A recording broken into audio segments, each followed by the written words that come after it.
You are, of course, one of the world's greatest method actors. So I'm just wondering, when it came to play DJ Simple Simon, whether you went to that place or whether you, I don't know how one does kind of become that guy.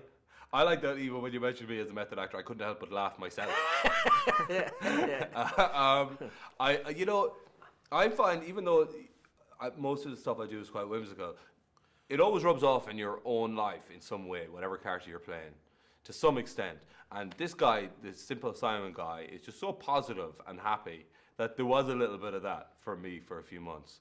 And I could generally be, quite downtrodden. So I had a constant inner smile, which was nice. Well, young Bill said that there you were, springtime off the west coast of England. You've got, sun, you've got soul music, you've got the sea, you've probably got sex because you're all actors. Sure. And but I don't know whether that whole thing just felt like a major, holiday bash, or whether there was a sense of, oh, wait a minute, we're shooting a film here. We should actually get ourselves together. I was just drunk so much of the time that it was really it was you always know that you're working because otherwise you wouldn't get up at 5 a.m.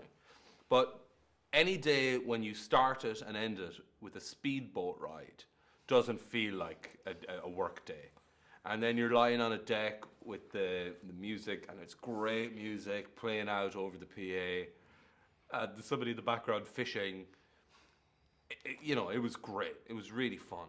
There's always a danger in Curtis Land, especially, but with this movie, there are times... There actually is a Curtis Land now. There is. Yeah. Nobody dies. No. Nobody's had any troubles. Everything's going to be fine, Yeah. and it is fine. But there was times watching the movie, I thought, am I watching a 2-hour trailer for K-Tel Sweating to the 60s? It just felt that every 5 seconds there's a great track kicks off, there's a bit of fun, another great track kicks off. I mean, was there a worry there that are we telling a story here? Is this just sketches of laughter and rumpy-pumpy? And I think I don't know if it's a danger, but I think that's kind of what it is. I think it's more of a love letter to 60s music than anything else. It's not necessarily that we're trying to tell a story of a specific boat or a specific group of people. It is kind of just a lovely look at that whole period. And, there are stories and things happen within it, but there's so much stuff that's in it that's non-story related that, he's a bright guy. That stuff doesn't happen by accident. So it was obviously a look at the time and to show the atmosphere and the ambiance of that whole period. Well, that was a great time because there was that sense that the music was somewhat illicit and people had to go and find these great records. Right. And therefore there was a real love for when people found stations like Radio Caroline and Yeah. Radio Luxembourg. But then they were the kind of link between Wolfman Jack and Howard Stern, that sort of love Sure. of music and then the kind of playfulness. But that unfortunately has led to Chris Miles. That's where we are now. So in a way, what they did was probably wrong because it did lead eventually to Chris Miles. I don't mind Chris Miles. What? Right. Okay, that's an interesting angle. I haven't heard that before. I'm not going to slag off Britain's biggest radio. Well, that's very true. I suppose there is that side of it. After Terry, after Big Tell. That's true. That idea that for yourself now to be somebody who's getting on the cover of the Sunday Times Culture magazine, and this sense that there's a lot of things going on. Obviously, the IT crowd is a huge success, and now movies are starting to happen. I mean, does it all feel very natural to you? Does it feel a little bit sort of somebody else, or? I mean, the publicity stuff, I guess, is a little odd. But it's not like it's like when you have a birthday, and people always ask that kind of, oh, do you feel any different? It's obviously you don't. You're the same person as you were yesterday, but you're just a lot richer. Well, you're blessed, or maybe you could sometimes feel cursed with a wonderful comedic kind of face that. The old Bill Hicks line, you sometimes look like a dog who's just been shown a card trick. Like you're just not quite sure what's going on here. That's a great line. That's Bill's line, yeah. But I don't know whether that's something you realised early on as an actor, I can use this. In the same way that, Pamela Anderson looks down and thinks, I can use these. Sure. I don't know whether you look in the mirror and say, hey, I can use this. Sometimes I look at Pamela Anderson and I say, I'd like to use this. It's never occurred to me really that I'd be a comedic actor. I mean, that was never something that I kind of strive for or that I thought I'd end up with in any way. So the fact that it has seemed to go that way is both kind of surprising and in no way disappointing. I mean, I'm really enjoying it, and I like the sound of people laughing. So it's fortunate that I'm not terrible at making that happen. I was during my research on the not always reliable IMDb, they just have two kind of clear shots of you. There's one of you just a pose shot of, it's a headshot or whatever. Yeah. The other one, you're wrapped around a woman at a party, and it did strike me that anytime I have sort of seen you, you do look like you're either coming from a party or you're on your way to a party, or you may even be actually having a party right now. I'm not sure. I don't know whether that's just it is true. Maybe there's a grain of truth in that, or whether.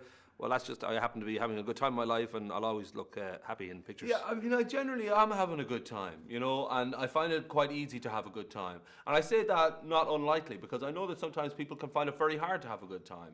But I'm lucky. I have a lovely band of friends, and I don't do any of the party stuff. I don't go any to the celebrity parties or any of that kind of stuff, or films that I'm not in, or any of that kind of stuff. But I go out with my lads a lot, and generally when you've had a few drinks, that's when somebody decides to take loads of photographs. Nobody, when you're sitting around like early in the evening, goes, let's get the camera out. That just never happens. And we should clear up while you're there. We were talking before the cameras rolled. 2 things that are false on the internet. You're not a father. No. Not that you know of anyway, but the Wikipedia, that's wrong. And then also, I said to you when I come in that you don't have a collection of 1,000 chocolate wrappers. No. Good. It's just a lie. We just clear those things because you know what? When I was younger, when I was 10 or 11, my dad's a graphic designer, and I was kind of very interested in images and graphics and stuff. And when I was around that age, Yorkie Bart had an interesting wrapper. When I think back on it now, I think it must have been because it was my county colours, and I was big into the GA and stuff, and so it was yellow and blue, and so I collected a few of them, and then I collected maybe 100 or so of them, and then I started going to shops and asked them if they were throwing out any. So then they became wallpaper in my room, and apparently my mum still has them upstairs in the loft. they'll be worth money one day. I wouldn't have thought so. that sort of move from you studied in UCD and then you went to the London Academy of Music and Dramatic Art, and was there, I don't know if there was a kind of a plan about it, whether you thought, well, I'm going to do Shakespeare, or I know you were in theatre last year and under the Red Bridge, is that what it's called? Under the Blue Sky. There you go. I knew it was something like that. But I don't know whether there was a kind of a plan about it, because you say yourself you're probably surprised that you've got this sort of career as a great comic actor. No, I definitely had never had any aspirations to do Shakespeare and stuff. And if I'm totally honest, I find particularly the English obsession with it kind of odd.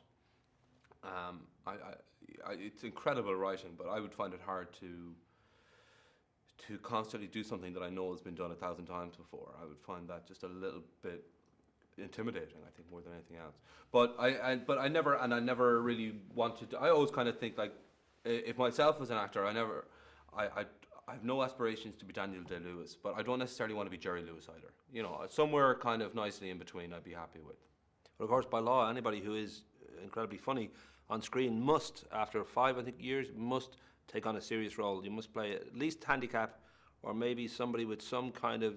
I'm going to go black. I'm going to polish up. Maybe a black lesbian assassin, just to Black lesbian assassin. That would work. I think I might go. I might go with that. That sounds commercial. But is there a kind of a plan, because you're very busy? You've got frequently asked questions about time travel. You've got Hippie Shake. I don't know whether they're coming out. I don't know whether you kind of think about such a thing as a career, or whether these things just happen, that you got a gig that you like and here's another gig I'd like to do. Yeah, I mean, I'm still at the stage where I look for work. It's not that it kind of comes to me and I just go through a whole number of things and decide which one to do. It's seeking out work and trying to find the right thing more than anything. So I have no idea what I'll do after the next film, but I know that I'd probably like to do something in America maybe next. But it will totally depend on what it is. When 2 scripts arrive on a thing, it's not, this is a comedy piece and this is a straight piece, and therefore I want to do one of these. It's, if one of them's good, I don't care what the genre is. I should mention too, because you're. Sorry, can I hold Oh yeah, a I've got to second? say one sec. Yeah, Light. it's creeping in. Light's coming in there. And it's just. All right, And we're allergic. right. Yes. But I'm it doesn't actually seem. half vampire. All right. That was just your. I think it's background. Ah, okay, right. Okay. Sorry, folks. That's all right. We're pretending we're in a tunnel somewhere, just to have to get this visual effect. Sure, yeah.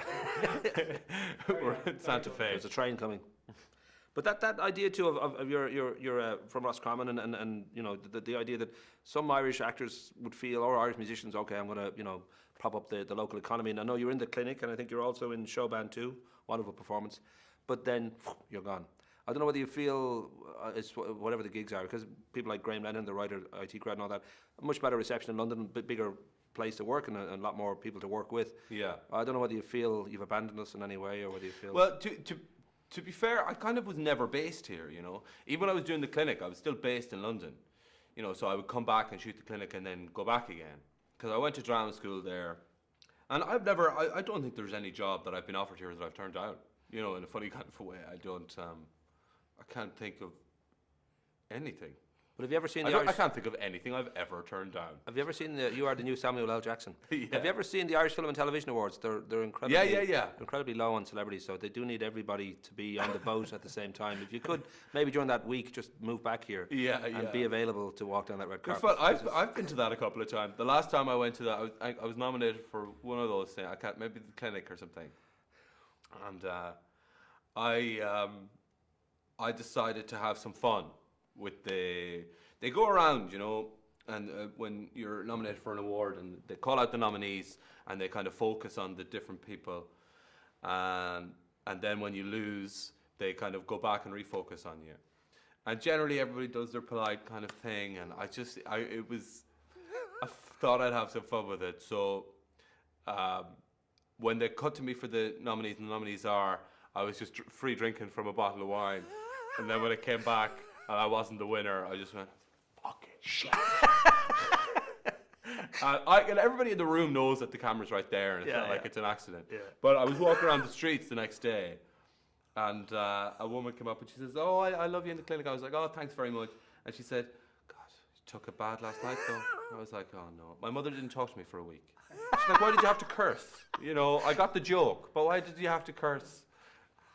I've got to wrap up now, I think, but just very quickly, the fact that you are now kind of, as you say, you've got a lovely bunch of friends in London, and a lot of them would be involved in this industry. Yeah. Do you find it easy to turn around to somebody and say, you know, like say, with, you know, you're in How to Lose Friends and Alien People, not a good movie. I don't know whether you can kind of talk about it in those terms. Can you kind of accept, hey, it doesn't work out sometimes, or whether, because you're a showbiz person now, you must never say to somebody, your movie wasn't great? It depends how close you are to them. You know, more often than not. Like if it's somebody that you meet so many people fleetingly that it's very hard to kind of be honest with them if you don't know them well. But if you know them well, I think it's totally. If it's your friends, and it's I have a guy, there's a friend of mine, my best mate, a guy called Jamie. He has a code. So if he's watched something of mine that he doesn't like, he'll say, "It was an interesting journey." And I don't know, and then we just don't have to talk about it anymore. Rock and roll. Yeah. I'm giving the friendly finger. Thank you, sir. Thanks very much, man. Cheers, man. Cheers. I was going to say it was an interesting interview, but I wouldn't.